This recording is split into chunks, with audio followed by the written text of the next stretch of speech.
여러분 열정이라고 한다면 떠오르는 사람이 혹시 있으신가요? 여러분 주위에 이 사람은 정말 열정맨이다. 이런 사람 있습니까? 없나요?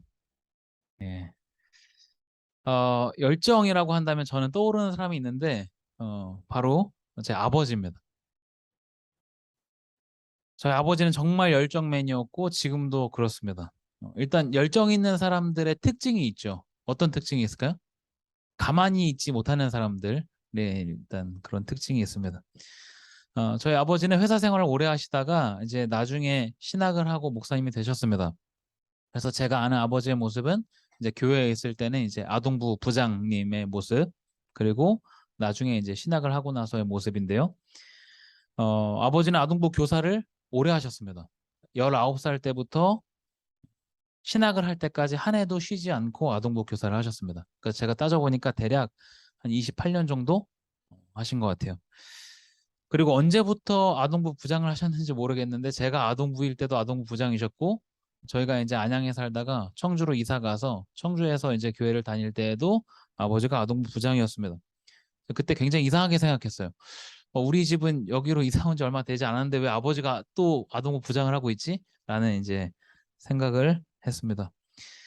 그래서 늘 열정을 가지고 교사로 수고하고 헌신하시는 모습이 기억에 남아 있습니다.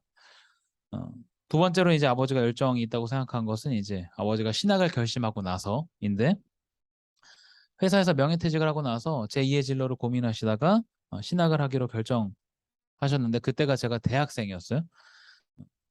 아버지 그때 결정을 듣고 나서 저는 그냥 그런가 보다 하고 생각을 했는데, 나중에 이제 제가 신학을 하면서 생각을 해보니까 50 가까운 나이에 신학도가 돼가지고 학교를 다니는 일은 정말 쉽지 않겠다라는 생각을 해보게 됐습니다. 그래서 여러분도 아시는 것처럼 지금 묵계교회에서 사역을 하고 계시죠. 저는 이렇게 가까운 가족 중에 열정맨이 있습니다. 아버지를 생각해 보면서 또 열정이라는 이 단어를 생각해 보면서 열정이란 뭘까? 한번 정의를 내려보게 됩니다. 열정이라는 것은 꾸준함이라는 것으로 바꿔서 이야기할 수 있을 것 같습니다. 여러분이 아는 열정 있는 사람들도 대부분 이런 공통점이 있을 것 같습니다. 한 가지 일을 뚝심 있게 계속해서 하는 사람들, 이런 꾸준함에는 내포되는 것들이 많이 있죠. 그 사이에 겪게 되는 고난과 좌절, 인내, 연합과 협동, 새로운 도전 등등이 이 꾸준함이라는 말에 포함되어 있습니다. 오늘 여러분과 같이 말씀을 나누면서 이 열정에 대해서 좀 같이 생각해보고 나누고자 합니다. 오늘 본문 디모데후서 4장 6절에서 8절, 오늘 제목을 제가 열정이라고 붙였는데요. 오늘 본문은 굉장히 열정 있는 한 사람을 소개합니다. 바로 바울입니다. 바울은 굉장히 열정 있는 사람이었습니다. 처음에는 잘못된 길을 걸었지만 예수님을 만나고 난 뒤에 굉장히 달라진 모습으로 마치 다른 사람처럼 살았던 사람이 바울이죠. 미친 듯이 복음을 전하고 이것 외에 다른 것은 없는 사람처럼 살았습니다. 우선 이 바울의 열정은 이 사람이 걸어갔던 행보를 보면 알 수 있습니다. 한번 지도를 한번 보여주세요. 뭐 자세한 건 여러분 모르셔도 됩니다. 여기서 여러분이 보셔야 되는 거는 화살표, 대략 저 빨간색 화살표가 저렇게 있다라는 것만 여러분 확인하시면 되겠습니다. 이 그림은 바울의 1차 전도 여행 지도입니다. 바울이 1차 전도 여행 때 어디를 다녔는가. 그래서 화살표 시작한 데가 오른쪽인데요. 오른쪽에 안디옥에서부터 시작을 해가지고 그 밑에 있는 키프로스 섬, 그리고 소아시아 일대를 다녔습니다. 그래서 이렇게 더베까지 갔다가 더베에서 안디옥으로 넘어온 게 아니라 다시 왔던 데를 돌아가요. 그러니까 우리가 이제 세운 교회를 돌아보자라고 해서 왔던 데를 다시 돌아옵니다. 바울이 다닌 이 지역은 오늘날로 이야기하면 튀르키예죠. 튀르키예, 그리고 가운데 저 키프로스 섬은 사이프러스라는 나라입니다. 여러분이 지금 사이프러스, 튀르키예 일대를 저렇게 여행한다고 하면 그것도 그렇게 간단하진 않을 텐데, 복음을 전하면서 1세기 중반에 그 열악한 환경을 뚫고 저렇게 복음을 전했다는 것은 굉장한 열정이 아니면 할 수 없는 일이라는 생각이 듭니다. 다음 지도를 보여주세요. 네, 이것은 2차 전도 여행입니다. 아까보다 조금 더 늘어났죠. 1차 전도 여행이 끝난 지 얼마 되지 않아서 2차 전도 여행을 떠납니다. 오늘날로 이야기하면 튀르키예, 루마니아, 그리스까지 이동하는 여정입니다. 3차 전도 여행도 이것과 비슷하고요. 네, 사진 이제 안 보여주셔도 됩니다. 그리고 바울은 여기서 그치지 않고 나중에 이탈리아 로마까지 갑니다. 전도에 미치지 않은 이상 결코 다닐 수 없는 길을 바울이 이 전도를 하면서 다녔던 것이죠. 그래서 바울의 이 여정을 봤을 때 이 사람은 굉장히 열정적인 사람이다 라는 것을 알 수 있습니다. 두 번째로 바울은 이 전도 여행 와중에 많은 서신서를 남깁니다. 로마서부터 고린도 전후서, 갈라디아서, 에베소서, 빌립보서, 골로새서, 데살로니가 전후서, 디모데 전후서, 디도서, 빌레몬서 이렇게 13권의 서신서를 남깁니다. 신약이 몇 권이죠? 예, 27권이죠. 27권에 굉장히 충격 먹을 뻔했어. 27권에 거의 반 정도 되는 책을 바울이 기록합니다. 이 편지를 보내면서 바울이 당시에 굉장히 많은 교회들에게 유익을 미치고요. 뿐만 아니라 오늘날에 이르기까지 많은 영향력을 미치죠. 글을 쓰는 것은 결코 쉽지 않죠. 더군다나 이 1세기의 환경에서는 정말 더 어려웠을 텐데 편지를 써서 보내는 수고와 그 열정을 보였습니다. 그래서 이 디모데후서를 기록하고 있는 바울이 정말 열정의 아이콘이다라고 말할 수 있습니다. 이런 열정의 아이콘인 바울은 말년에 디모데에게 어떤 이야기를 남기는가 그 부분을 좀 오늘 같이 한번 보려고 합니다. 먼저 6절을 한번 같이 한번 보겠습니다. 디모데후서 4장 6절입니다. 같이 한번 읽겠습니다. 시작. 전제와 같이 내가 벌써 부어지고 나의 떠날 시각이 가까웠도다. 전제와 같이 내가 벌써 부어지고 나의 떠날 시각이 가까웠도다. 여기서 전제는 무슨 말일까요? 전제는 제사의 방법 가운데 하나를 말합니다. 제사의 방법은 여러 가지가 있는데요. 화제는 태우는 제사죠. 거제는 들어올리는 제사를 거제라고 합니다. 전제는 뭐냐 하면 붓는 제사를 말하는데 보통 제물에 포도주를 붓는 것을 전제라고 말합니다. 바울은 여기서 자기 자신을 제물로 표현합니다. 전제와 같이 내가 부어졌다. 무슨 말일까요? 자기 자신의 인생이 하나님 앞에 쏟는 제물과 같다라는 이야기입니다. 결국 이 말은 희생 그리고 헌신을 말하는 것을 알 수 있습니다. 바울이 로마서에서 이렇게 이야기를 하죠. 너희 몸을 하나님이 기뻐하시는 거룩한 산 제물로 드리라. 이는 너희가 드릴 영적 예배니라. 너희 몸을 산 제물로 드려라 라고 말합니다. 제물이라는 것은 동물 제사로 이야기했을 때 죽여야 제물이 될 수 있습니다. 그렇죠? 동물을 죽여야 제단에 이제 올릴 수 있는데요. 우리 스스로를 죽여서 제물로 만들 수는 없으니까 바울은 산 제물로 드려라라고 말합니다. 우리의 삶 자체가 하나님께 드리는 예배가 되도록 해라라는 이야기이죠. 그런데 이런 살아있는 제물은 한계가 있습니다. 어떤 한계가 있을까요? 동물을 죽여서 제물을 드리면 그냥 그걸로 끝인데 살아있는 제사는 어떤 한계가 있는가? 언제든지 제물의 신분을 벗어버리고 제단에서 뛰쳐내려올 수 있는 한계가 있습니다. 그러니까 내 삶이 하나님께 드려질 때도 있고 그리고 아닐 때도 있다라는 이야기입니다. 그래서 우리 삶 자체를 하나님께 드리는 그 삶은 정말 어렵다는 것을 다시금 확인해 볼 수 있습니다. 바울은 로마서에서 너희 몸을 산 제물과 같이 드려라 라고 힘든 이야기를 했는데 오늘 본문에서 나의 삶이 그것과 같은 삶이었다 라고 말하고 있다라는 것이죠. 이어서 7절 한번 보겠습니다. 디모데서 4장 7절입니다. 같이 한번 읽겠습니다. 시작. 나는 선한 싸움을 싸우고 나의 달려갈 길을 마치고 믿음을 지켰으니. 바울은 자신의 삶을 돌아보면서 이렇게 이야기합니다. 나는 선한 싸움을 싸우고 달려갈 길을 마치고 믿음을 지켰다. 이제 나는 곧 죽는다. 그런데 돌아보니까 나는 최선을 다해서 믿음의 싸움을 싸웠다라고 말합니다. 지금 임종을 앞두고 있는 바울이 이렇게 이야기를 하죠. 마치 이제 유언과 같이 디모데에게 이런 말을 남기는데요. 바울의 말을 들어보면 어떤 누가 이렇게 이야기할 수 있을까라는 생각이 들기도 합니다. 그런데 바울이 디모데에게 이렇게 말을 하는 이유가 있습니다. 그것은 뭐냐 하면 자신이 떠나고 나서 남겨지는 제자 디모데를 위로하고 격려하기 위해서입니다. 영적인 멘토이자 스승이 이제 떠나가는데 나는 헛살았다 라는 말만 남기고 죽는다면 그 길을 걸어가는 사람이 얼마나 허무하겠습니까?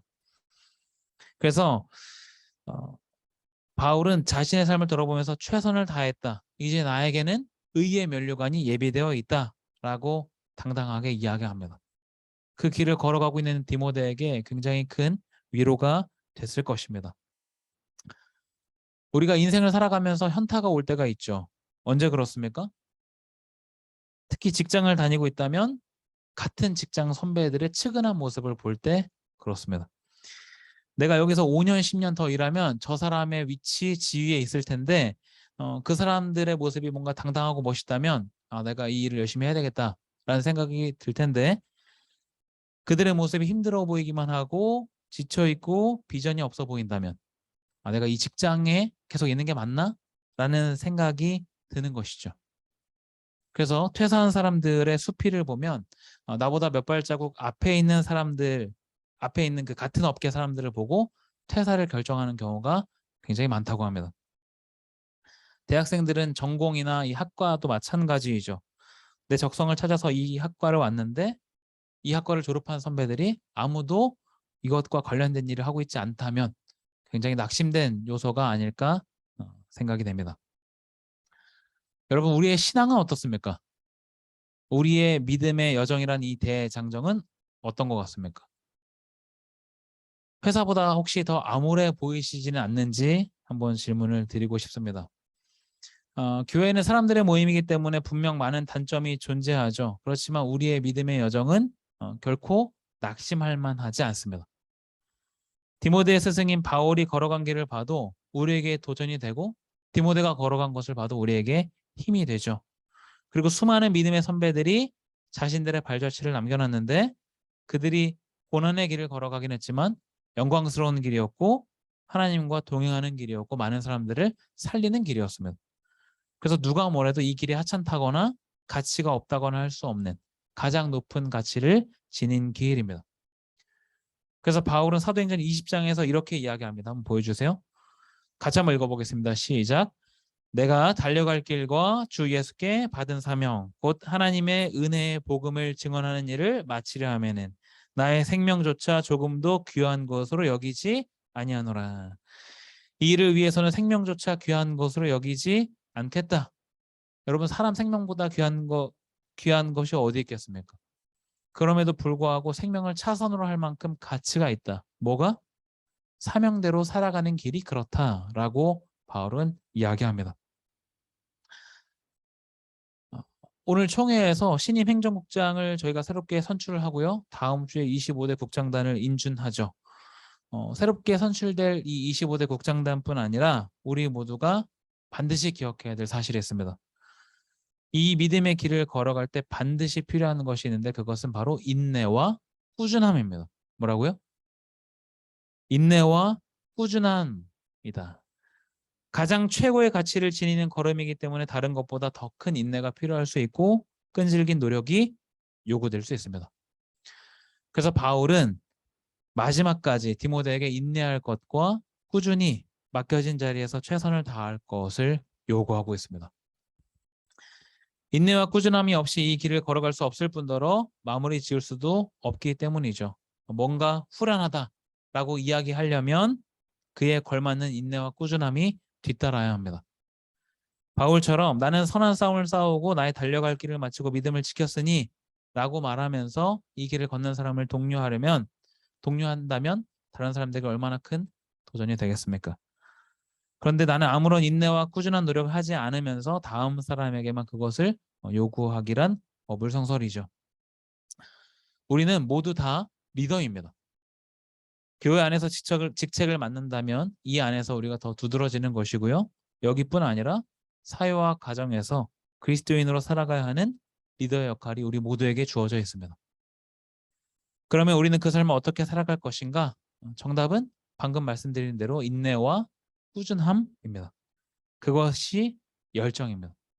그런 열정이 내가 이 신앙의 여정을 계속해서 걸어갈 수 있게 하고 다른 사람들에게 도전 의식을 불러일으키고 믿지 않는 사람에게까지 좋은 영향을 미칩니다.